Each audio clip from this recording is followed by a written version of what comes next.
Have you ever struggled with framing and composition or exposure in outdoor situations with your camera monitor because it's not bright enough? Well, this might actually be the solution. This is the Neewer F700 on-camera monitor, and I've been trying this out for a fair few weeks now, and it's pretty impressive, but is this just a budget brand trying to do too much? That's what we're going to be discussing in this video. So in the kit that I got, it comes with an NP-F750 battery, the monitor mount, which is incredible, and we will talk about it later, a HDMI to HDMI, a HDMI to micro HDMI, and a HDMI to a mini HDMI cable, a USB-C charging cable, a lens cloth to clean the screen, and the monitor itself.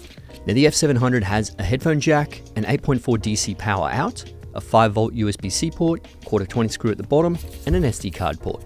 And on the side, we have a HDMI out, HDMI in, DC 12-volt in, and on the top we have an on and off button, function 1, 2, and 3, a back button, menu, and a left and right button. And we've got another quarter 20 on the right-hand side with locating pins, and on the back you've got the dual MPF battery slot with locking mechanisms, and you've got the fan in the middle. And a kit does vary if it comes with an MPF battery. The cheapest price is $249 US. I've got the $259 US with one MPF battery. You can get two MPF batteries for $269. So by now, if you've been into the photography or videography game, you've heard of Neewer. Like, they literally do everything. I've got a fair few light stands. I've actually got a softbox. My FX30 cage is actually by Neewer, and a couple of other little, mounting things that you can actually get on Amazon or eBay.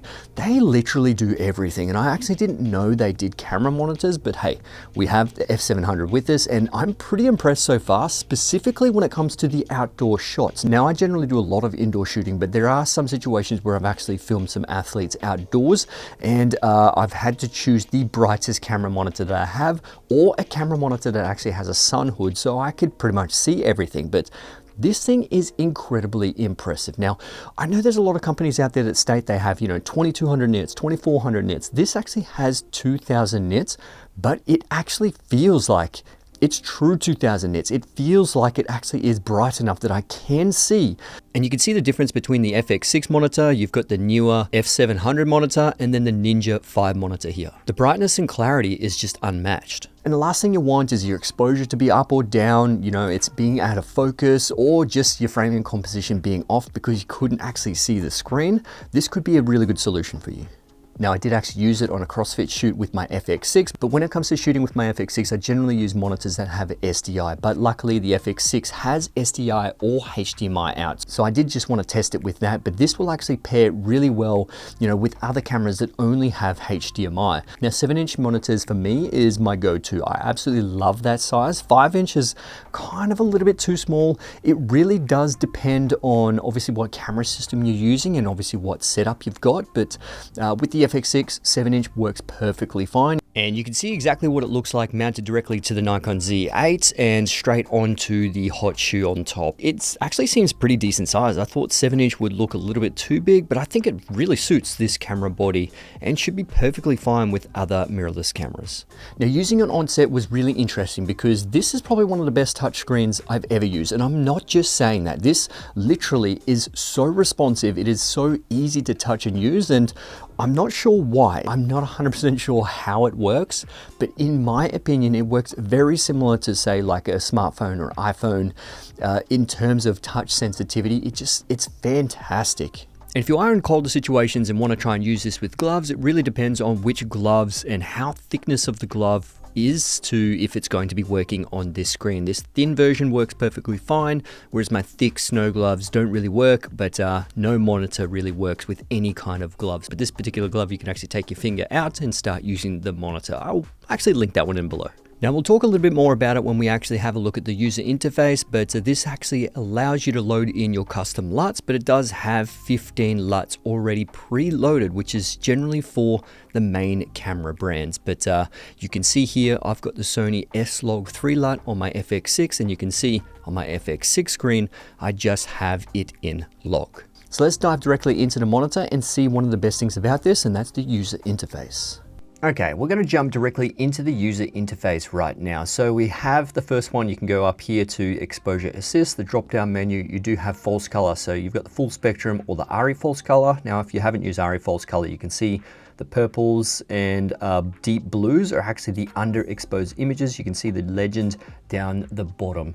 Now, obviously all the way to the right-hand side, you do have the yellows and reds, which generally means they're completely overexposed, but you can actually see that this peach or green color is actually relatively proper exposed when it comes to skin tones, but that's a whole nother video if you want to know how to use RE false color. Next one, we have zebras, which you can actually use for exposing as well. And this one works on IRE, which we'll explain a little bit later, but you go from 0 IRE all the way up to 100% IRE. Now, the next one is the histogram. And the great thing about the histograms is that you can position this histogram to whatever part of the screen you want here, except for the middle position. So I can leave it down the bottom left-hand side. I've also got the waveforms, Y, YUV, or RGB. Purely preference based to what you actually want, but I generally use the Y. When it comes to that, I'll leave that one in the bottom. And vector scope as well, you can open up where you can see your skin tone line as well. Position that wherever you want in the screen. I'll actually turn all those off just so they're not confusing. And you do have all waveforms, which drops it at the side and down the bottom, but it does make the screen a little bit small, so I generally don't want to use that one there. So I'll turn that one off, which is in exposure. And I've got HDR mode as well. Now, the one thing I really like about the exposure tools here is that they don't change even though you've actually loaded in your LUT. So look here, if I go to System LUTs and I've got Blackmagic Design, I'll change it to Catalog C, you can see the waveforms don't actually change, which is what you want, because the exposure shouldn't change depending on what LUT you've actually applied, because it's just a monitoring LUT. This is actually transferring the data and showing what the S-Log or Cine EI is actually on here, which is really, really useful when it comes to exposing correctly. So that goes with all the waveforms and also the zebras as well, which I know a lot of monitor companies do not do. If you actually change which monitoring LUT, it will change the exposure values, which is really not good. The next one, focus and composition.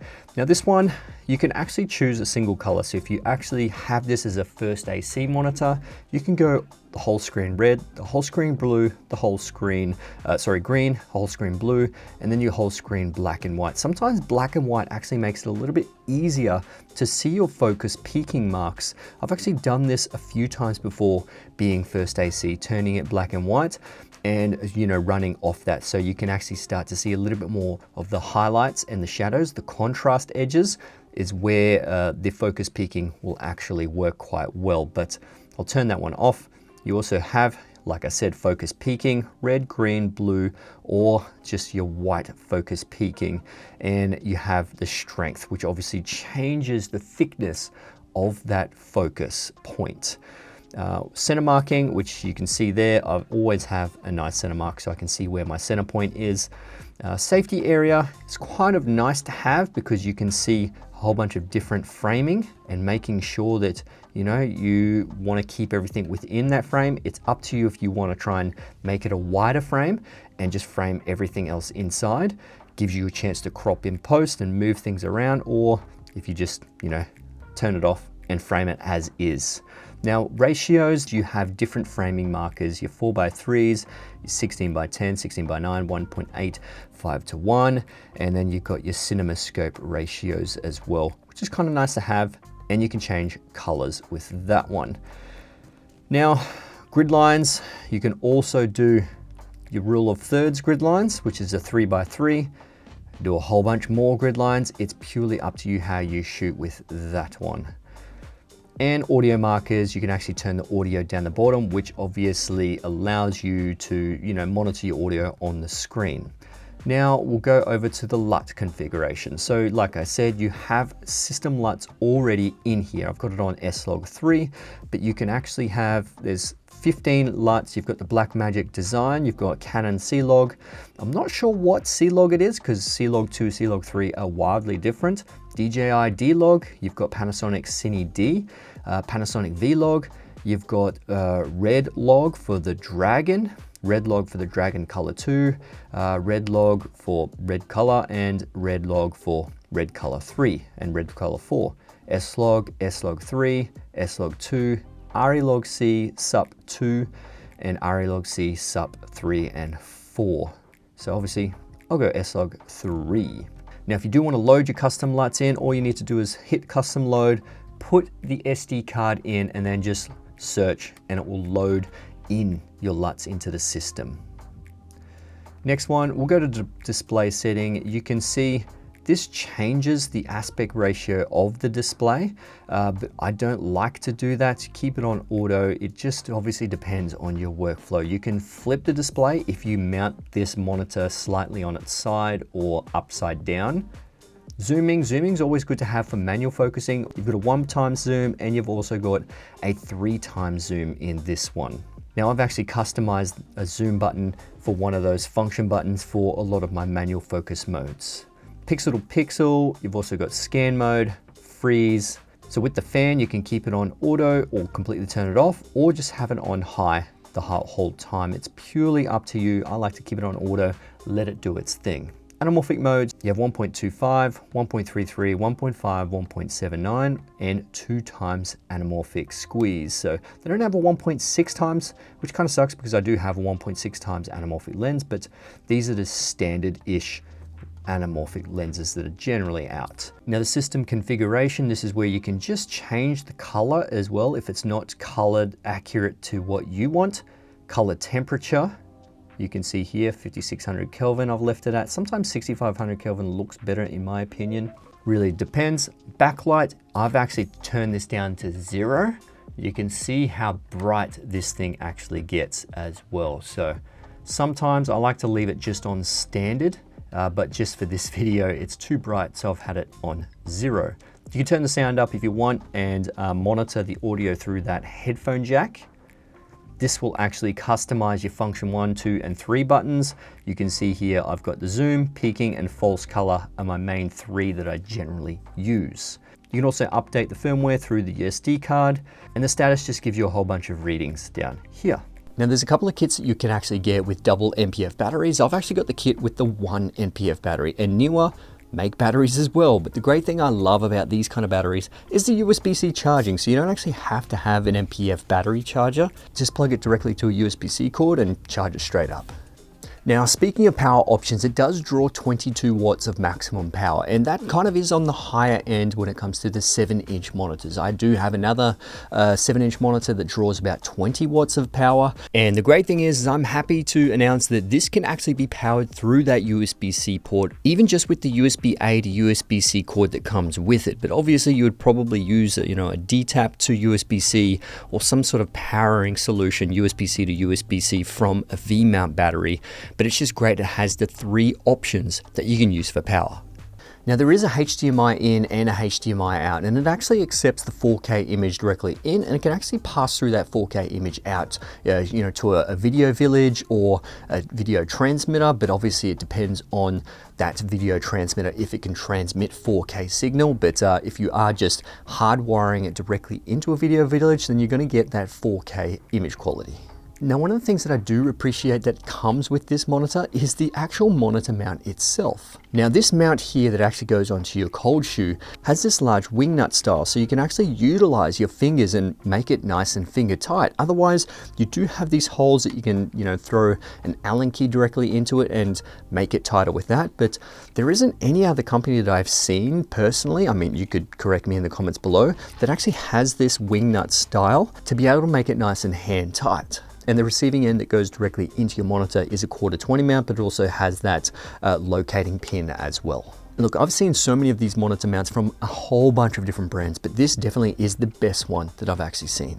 So overall, I do feel like it's one of the best when it comes to the budget monitor systems, and definitely is worth your money if you do want just a basic HDMI in, HDMI out monitor that is really bright in daylight situations, and obviously a really nice sensitive touchscreen. So thanks for watching, my friends. I hope you enjoyed this video, and yeah, I'll see you guys in the next one. Let's get it.